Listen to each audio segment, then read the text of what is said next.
All right. Just going back to this last game. Players of the game: on offense, Jeremy McNichols; on defense, Kamale Correa; on the O-line, Mario Yaku; and then on the D-line, JT were our players of the game. I thought it was, what you saw in the game. I thought the offense had a couple good drives in there, good tempo. They moved the ball well in the first half. Second half, we just didn't run the ball as effectively as we did in the first half.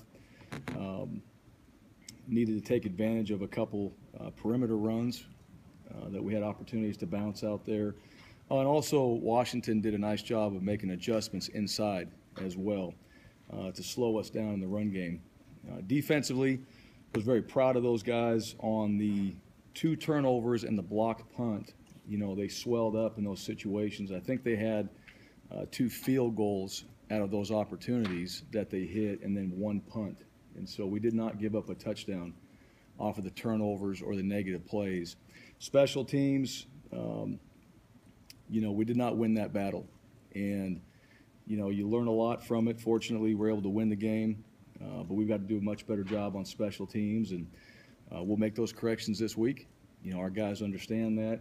A lot of it comes down to just the fundamentals of playing special teams, not so much the schemes, and we've got to go back to work in that area. Switching gears, BYU 1-0, won on a great play at the end of the game. A lot of emotion in there, and a lot of emotion just in the game in general.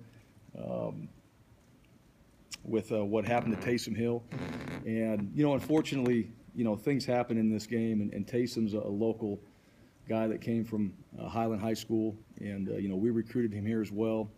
Fantastic football player, very tough for him and his football team, and so our thoughts are with him as well. Tanner Mangum that came in, another local product, did a great job, and I thought he played very well. You kind of look at his return and been back there 3 months, and the way he looked and played was pretty good. And obviously had an emotional win there with the last throw. But on offense, they had almost 400 yards passing, 380 yards. They had 2 TDs. They liked to throw it. They had a good quick game from what I saw. They ran the ball fairly well. I think Nebraska's pretty good on D. So they had to mix it up, and they did a nice job of that.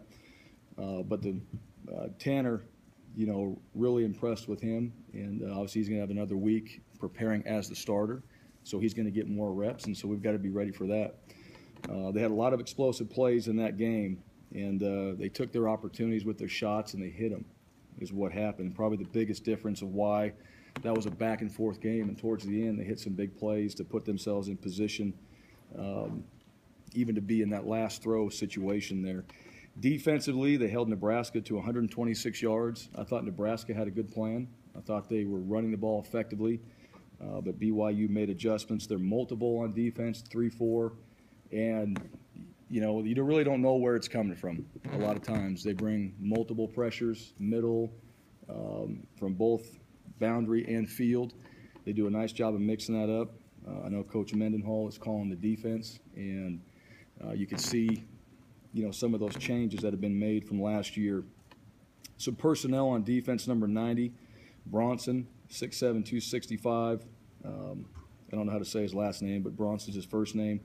We played against him last year, and he looks like he's put a lot of work in. He's a very good football player, and he really showed up in that Nebraska game.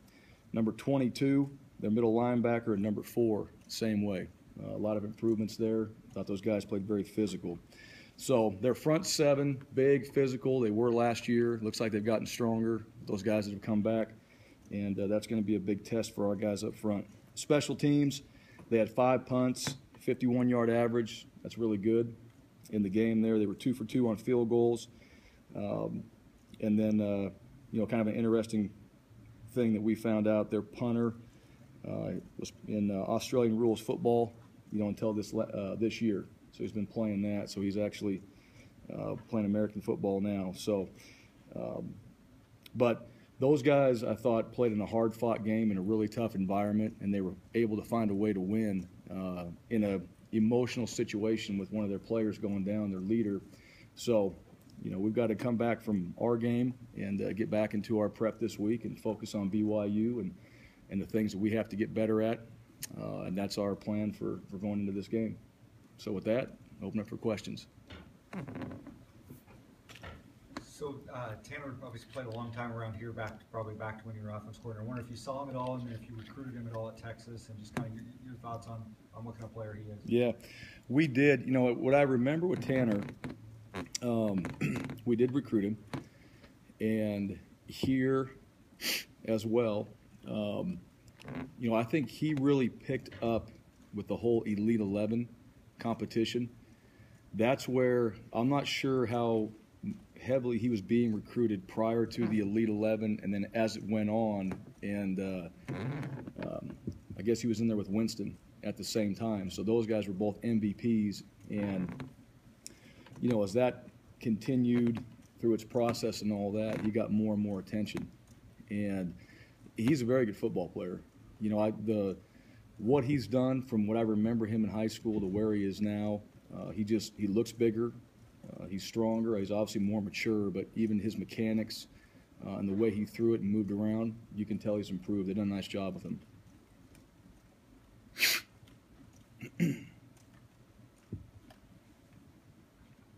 Were you watching that BYU-Nebraska game live on Saturday, and I guess just on that final play, and emotionally for a team like that, what does that do on that one play for them coming into this week as opposed to if that didn't work for them? Yeah, I did watch as much as I could. We had a few things going on Saturday as well, but I got a chance to see the end of it. And you're throwing the ball up.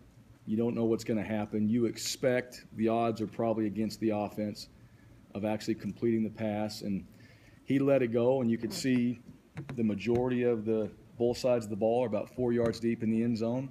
And here comes number 10 going up for the ball, and he catches it. Anytime you win a game like that, it doesn't matter who you are. That's an emotional win. And I think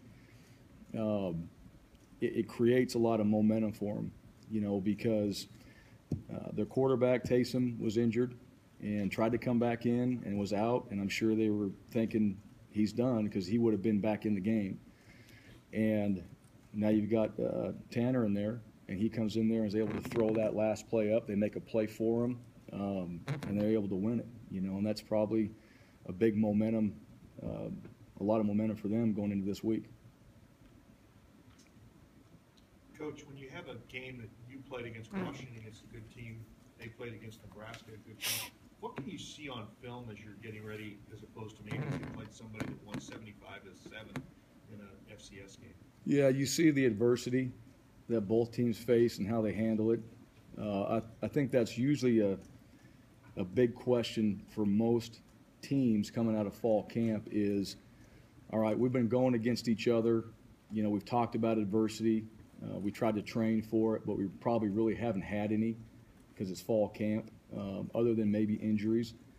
And so when you play a good opponent, you're in a tight fought game, you get to see how guys handle the ups and downs of the game. And we had it, and we were able to do just enough to find a way to win.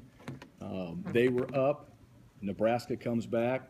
They're behind, and they find a way to finish it at the end. So, you feel good about that when you're able to come out of fall camp, play in a tough game, win that game, and now you know a lot more truly about your football team going into week 2. And I think both sides probably have a better idea of where we are as a real team at this point. I know you've obviously had the time to kind of evaluate a little bit. Just your thoughts on the overall offensive performance for you guys the other night. Yeah, good and bad. There's plenty of good things in there that we see. I think probably what showed up are some missed opportunities. That's offensive football. You hit 2 or 3 plays, the score changes. All right, you don't hit them, it is what it is, and momentum as well. So execution, we want to improve on the offensive side, and we've got to find ways to do that. It's not like we went in there not trying to execute those plays. We just didn't get it done. Now it's a credit to Washington too. They did a nice job. I thought Washington's defense, schematically and the way they utilize their players, I don't know, we didn't play against them last year, but I thought they did a really nice job. I thought Coach Kwiatkowski had a really good plan. We had a couple open opportunities, and we missed one of them, or missed two of them. But overall, they made it very difficult for us. And Finn did a nice job. We had the turnover, we had the interception. That you go back and look at it. From the bird's eye view, you can say that's a poor decision. When you're on the field, you're trying to make plays. The turnover that we had when we fumbled the ball, we actually lost the turnover battle, which we talk about that quite a bit. So statistically, the odds shouldn't have been in our favor, and we were able to win the game. And that's kind of that grit that I talked about the other night. But we got to go back to executing, bottom line. And that's what we're all about. We're all about execution. We're all about trying to go out there and make our plays, be a lot better on early downs to get the momentum started is what we need to do, so we're not behind the chains. And if we can do that, we get ourselves into a rhythm like we did early on in the game, and we can operate pretty well. I know it's hard to compare games in seasons, but is that the best defensive effort since you've been back as head coach? It was pretty good. Yeah, I don't know. I didn't really look at it like that, but our defense played extremely well. And the three situations, the two turnovers and the blocked punt, that's really where, I'd probably focus more on the defensive side of what's going to happen. And the one thing about that unit, even at the end of the game, and we were struggling on offense and we were struggling on special teams, a lot of times the third unit, if that happens, they start to struggle. It gets frustrating for them, and they didn't do that. Every time we had a situation that hurt us in those two other units, the defense ran right out there. They had great energy. They put it on themselves, and they got it done. And even at the end of the game, they're putting themselves in a chance to win the game or tie the game, and then we have 2 sacks there on the last drive. And we hadn't had any sacks, prior to that. So they were able to step up and rise to the occasion in that moment, and they did a really nice job. I think statistically, I don't know if it's the best, but as far as all the different situations that we put them in, as difficult as it was, the short fields, and for them to play like that, it was pretty good. I think, so last year, Taylor Kelly led a top 25 team at quarterback at Arizona State. You got Tanner now, the local kid, leading a very good team at BYU. I think you're still the last local kid to have a scholarship as a quarterback at Boise State, if I'm not mistaken. I didn't lead anything, so if that's what you're asking. Are we getting close to the day that we might see a local kid as a quarterback at Boise State? Yeah, well, we try to get those other ones, that you mentioned there. Just take Boise State out of it. Proud of those guys, that have come out of here, Jake Plummer, and we've had some pretty good quarterbacks come out of the state of Idaho. We'd like to have gotten those guys here, but I think so. I think football here is getting better. I think that you're seeing that more and more. There's more players that come out of the state of Idaho that are good players. Quarterbacks, absolutely. It remains to be seen, but the names you mentioned there are pretty good. You mentioned the turnover battle. I know you were here about 2 years ago when you guys went down to BYU. You had 4 turnovers in that game. Didn't go very well, obviously.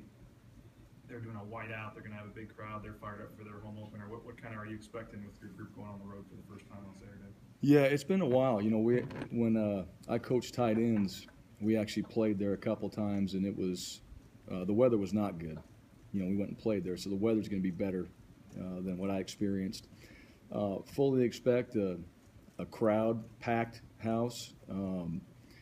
Uniforms, that's whatever they choose to wear. Well, fans, I think, are doing it. Yeah, the fans, and we do that too. So it's probably a lot like here when it comes to that. Wanting to match the team and those type of things. But it'll be loud. We have to go into a hostile environment and play against a really good football team, and they're coming off a big win. We're coming off a big win. So, for us, it's just really being better than we were last week and the things we have to work on, but also being able to handle that environment too, where you know what, when momentum changes, we're not going to have the crowd, we're not going to have people behind us helping us out. You know, it's just going to be us. And, you know, we just got to go do it. You know, it's hard to answer that until we go play. I think our guys will respond. I think we'll continue to play regardless, whether we have the crowd with us or not. And it's a little bit different mechanics for the offense, so we'll work those this week and be ready for it. Coach, when you watch the BYU game against Nebraska, the thing that stood out to me was they've got a number of really good receivers that are really big. They look like basketball players. What's the challenge when you're going against receivers that are that large and so many? Well, it's what you said. You know, and they actually, I think you think sometimes that you're going to have jump ball opportunities, you know, just get beat by sheer height and all that. But they were running, I thought, very precise routes, you know, getting out of their breaks, coming back to the ball. And, you know, that makes it more difficult. You know, they're long levered and they can attack the football. It makes it more difficult for the DBs to fight through the ball. You know, so you've got to be in the right position to make plays. You got to be able to understand, too. And we did last year. You know, they had some big guys last year as well. You know, you got to go up and compete for every ball. So, you know, you get into a jump ball situation, you know, by just size, you could probably be at a disadvantage. And so we're going to have to do some things to not put ourselves in that position too often. But those guys have played well, and, you know, I think what I saw from their offense in the pass game, the quick stuff, getting it out, you know, they were catching, getting vertical, and making plays and creating separation too. So, you know, it looks like they've improved, you know, from last year, and we're going to have to do a better job than we did the year before. Getting back to offense real quick, you know, how much has it helped, obviously, just get out there and play a game? And especially when you have a new starting quarterback. Jeremy had almost as many touches on Friday as he did all of last season. Yeah. Chaz probably played more snaps than he did in any game last season. Yeah. I mean, how much of it just is kind of a learning experience and just figuring things out? Yeah, as much as you don't want that to be, you know, it is. The first games are like that. And I think that's, you know, unless you've got guys that have just played a lot of football, you know, it's like that. Just to get out there and, you know, the system has changed a little bit. There's new wrinkles and different things that we're trying than we did last year. So, you know, and you're going against your own team from spring on. You know, it was 246 days, you know, since we played in the Fiesta Bowl. So we hadn't seen another opponent or face other than ourselves until that game. And so you really don't know. And I thought our guys responded well. Now, you know, we didn't hit everything, and we learned quite a bit from going back and watching the tape. You know, could have done this, or we should have done that, or we had the opportunity here. And I think just seeing that on film as a player, you realize, okay, you know what, I can get this done, or should have got that done. And, you know, offensively too, the same way. You know, we could have went to this or went to that. That's where you make the improvements from week 1 to week 2. And, you know, fortunately, we get to make those with a win under our belt. You know, because half the teams in college football don't get that opportunity. So we're going to make those corrections, move on from Washington, and apply that into this BYU game. With the special teams, I know you guys really put an emphasis on trying to improve that this year. How disappointing is it to have it start that way with 2 blocks and a punt return? And what did you see on the punt return there that went wrong? Yeah, about everything. Yeah, the blocks, you know, the first one was a little bit low, and they got some good push on it. The punt block, you know, we had guys in place. I thought their young man did a nice job. He kind of stuck him a little bit and made a move underneath on our guys blocking there, and got underneath it. Just got a hand on it. Really, was one guy, you know, and it was just a great individual effort and pour on our part. And then the return, you know, we had guys really just attacking the punt returner, and we didn't put ourselves in the right position to keep it contained. Really simple as that. And, you know, that to me, that's just the basic fundamentals of playing special teams is you need to keep that returner contained, and we didn't do it, you know, and that was just poor on our part, and it's something that we got to go back and emphasize and make sure that doesn't happen again. When people see that, you know, they're going to try to recreate that somehow, some way. And, you know, last year we thought our punt team had done a really nice job. And to start the year off that way, that's not how we want it, but we're going to learn from it. We're going to go back, reemphasize what needs to get better, and work on it, and that's all we can do at this point. You've obviously coached with Coach Drinkwitz for a while now, but was it nice to finally have that first game as head coach in OC here at Boise after all the time prepping for it after Sanford had left? Yeah, it was good. And I thought he did a nice job. I really do. And I thought all the guys calling the game did a nice job. Information that went to the players of what was happening in the game. The communication was good. So, that first game, and we're talking about players, and a lot of it's been about the quarterback, but you've got some, Jeremy McNichol, as you talked about the amount of plays he had. There were still new faces out there. There was new coaches and new positions, Coach Marks, Coach Drinkwitz, even Coach Riddle. They're still in new positions. And so, that first game is kind of, working our process as well. And we learned a few things from it. We'll be better for it. But it was good just to get out there and play and let guys do their jobs. Everybody was excited for it. We'd love to put up 50 points every game. But, again, we're playing somebody that knows us about as well as anybody could know us. And, that made it difficult. And the emotions of it, which were real in that game, not just for the coaches but the players too. I mean, there was a lot going into it, and we were able to overcome it just enough to win. Doing some on Dylan Sondergardner, and first of all, kind of going back to him coming here, what your reaction was when you heard he wanted to follow Marcel here, and then what kind of growth have you seen and performance in his first start the other night? Yeah, well, excited when he wanted to come here. We knew what type of player he was, and probably more so, when I got a chance to talk to him and get to know him. When you're around DSG, he's got a great personality.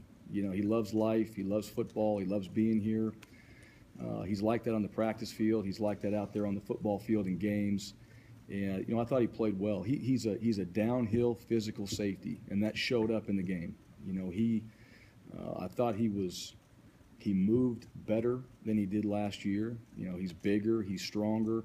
I think the one play that he almost intercepted, and you saw him come flying across the field to get to that ball, really showed his speed and just, growing up, basically. And then we had a couple plays in there that last year, we had some safeties filling, and if you don't make that tackle, the guy's going to run for about 50. And he came right down there and he filled. It was one-on-one. He made the play. And so, his ability to tackle in space, his physicality, I think those things showed up, in that first game. But he's still improving. He's still a young guy. He played as a true freshman. He's still getting better. That was a nice start for him and the rest of the defense, but, hope to see him continue to improve.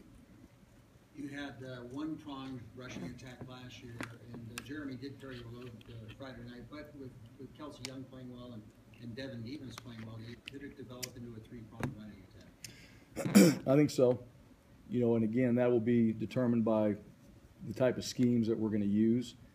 But you saw, Jeremy took the majority. Kelsey came in and had his opportunities in there as well. Demas had a few plays, which I think Devin, to me, showed, some really good ability when it came to game time of just making things happen. And so, because of that, there's probably more opportunities for some of those guys.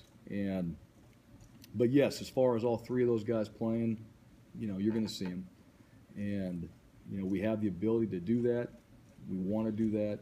And how much as the season goes on, still to be determined, but you're going to see all three of those guys playing. Seeing obviously how involved Jay was last year, I know before fall camp you talked, we have to figure out if we have a guy that can carry the ball 30 times in a game. Is it nice to know that, Jeremy kind of proved he could be that guy? And then really quick about Shane Williams-Rhodes too. He went like 11 and a half quarters without a catch or whatnot, but in the fourth quarter he had a couple big catches for you guys. How important is he to the offense, obviously? Mm-hmm. Yeah, back to Jeremy. Could he do it? Yes. Do we need to do that right now? I don't think so. Not with where we're at, and we're obviously still working through that. Shane, as far as how important he is to our offense. Yeah, he's a playmaker. You know, we said it last year. We'll find ways to get him the ball. We took a couple shots with him down the seam, and they covered it well. That was the one thing, you know, Washington, we talked about their linebackers just being long, and they were. You know, they got in the way of some throws, you know, just throwing their hands up there, and they're difficult to get past. But, you know, his touches will grow, you know, and when he does get the ball in his hands, I mean, the moment's not too big for him. So he goes out there and he plays at a high level. We got to find ways to get it to him, which I think that will improve as we go on. But when their play needs to be made, if we can find him and get it to him, he's going to make it. In today's college football landscape, with the group of five and the power five, does playing an independent like BYU carry any more or less weight to you? No, because they're a good football team. And I don't think, you know, I think people are starting to see the group of five and the power five. I mean, this is, you know, it's football. And, you know, you can go look at this last week and the teams that should have won that didn't, and the ones that should have lost that didn't. So, no, I don't even kind of look at it like that. I mean, I think BYU is one of the better teams in the country, and we have a chance to go play them at their place. We need to be ready. And they obviously they showed up and they got their job done.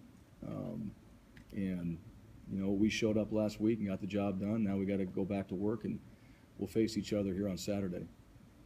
With that said, is this BYU game starting to become a rivalry with one another? I don't know. I mean, I think it's always been a big game. I don't know if I would go that far. We're going to play each other. We're on the schedule to play each other for a long time. And so as far as two good football teams playing each other, yeah, I mean, I look at it like that. And I think two teams that have respect for each other from playing over the years, and then, you know, even moving forward, just knowing that we're going to keep this game and continue to play. You know, that's kind of how I look at it right now. But, you know, it'll be a whole lot of fun. You know, it's early in the year. I think we played them for the most part later or middle of the season. The last times that we played, so this will be good to play them early, and you know, I'm excited for our guys to play in that environment. It's been a while since, or I know they've played in it, but you know, to be back in that environment, it'll be good. You brought Matt Miller back into the fold. Just wondering if you can talk about how that came about, and what do you hope to get out of him in that opportunity? Well, I think a lot of guys, and I can say this because I was one of them. You know, when you're done playing, you kind of, if you can go on and play at the next level, great. You know, that's another level of football, and what an awesome opportunity. Unfortunately, you know, he was injured, and you know, some guys, you got to make a decision. You know, just, do I want to continue? I love the game so much, but the football part of it, you know, it has a shelf life. It's going to be done. And, you know, I think Matt was just in that position, you know, and it was something that, you know, we had an opportunity. We reached out to him and just said, okay, where are you? And usually you give guys a little bit of time to kind of just, you know, let things sort out a little bit and figure out what they want to do. And he didn't hesitate. He wanted to be back here, wanted to be a part of it, wanted to contribute. I think this is something he wants to do. And, you know, Matt was a very good player for us and understands the game. And really going into his probably junior year, but his senior year when I was around him, you got a guy that's like a coach on the football field.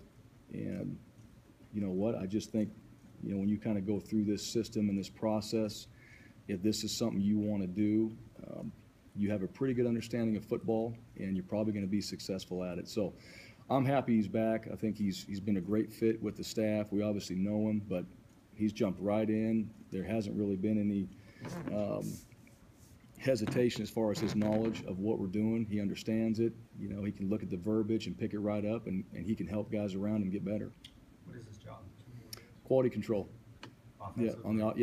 Offensive quality Did you control. replace somebody, or was there an open job? Well, last year, we had, when I got here, Joel Filani was in that role. He's at Washington State now.